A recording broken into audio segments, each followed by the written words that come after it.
सगळ्यात महत्वाचा आज प्रश्न असा आहे की कांदा उत्पादक शेतकरी राज्यातले एकदम हवालदिल झाले. अक्षरशः 5 रुपये किलो दर मिळतोय कांदा उत्पादकांना.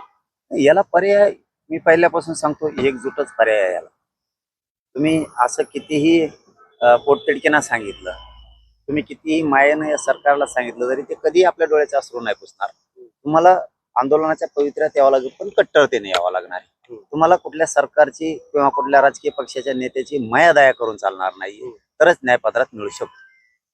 आणि दुसरा प्रश्न असा आहे, अन्नाचं भारतीय विकास महामंडळ जे त्याला आता लाभार्थ्याला व्याजाचा परतावा मिळत नाही. त्यामुळे अनेक युवा उद्योजक जे मराठा समाजातले तक्रारी करतात, वाटतात तक्रारी. आपण 16 तारखेला म्हणजे आता 16 मेला आपण पुढच्या आंदोलनाच्या तारखेची घोषणा करतोय. आंतरवलीत सगळ्या पत्रकार बांधवांना बोलून पत्रकार परिषद घेऊन खूप मोठं आंदोलन या राज्यात पुन्हा आपण उभा करतोय. त्याची तारीख मी आता 16 मेला सांगणार. त्याचं कारण असंही म्हणलं जातं की अण्णासाहेब पाटील आर्थिक विकास महामंडळ जे व्यवस्थापक आहे त्यांचा आणि अध्यक्षांचा वादविवाद आहे, तोच कुठेतरी याला कारणीभूत ठरतो असं बोललं जातं. काय मला आतलं माहिती नाही, परंतु सर्वस्वी जबाबदार सरकार असतं. कोण अध्यक्ष कोण MD यापेक्षा आहे यांना अधिकार हे सरकार देत आणि सरकारलाच कामं होऊ द्यायचे नाहीयेत. फक्त सरकारला अध्यक्ष बदनाम करायचा आहे आणि MD पण बदनाम करायचा, अशी एक एकूण भूमिका सरकारची. हे डावपेच आपण ओळखले पाहिजे.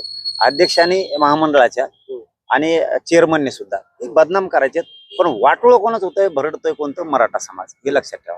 मराठ्यांचे पोरं त्यांचे सिव्हिल खराब व्हायला लागले, हे कर्जबाजारी व्हायला लागले. याला मूळ कारण सरकार आहे.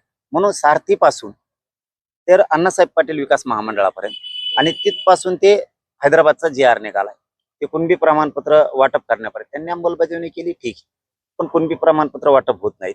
त्याबद्दल आता पोरं जूनमध्ये ऍडमिशन आहे पोरांचे मराठ्यांचे, मग त्यांचे कुणबी प्रमाणपत्र द्यायचे, व्हॅलिडिटी द्यायच्यात, हे सरकार जाणून बुजून देत नाही. सातारा संस्थांचं गॅजेटियर का निघत नाही? केसेस मागे घेऊ म्हणले का घेतल्या जात नाहीत? बलिदान गेलेल्या कुटुंबाच्या नोकऱ्याचं काय झालं?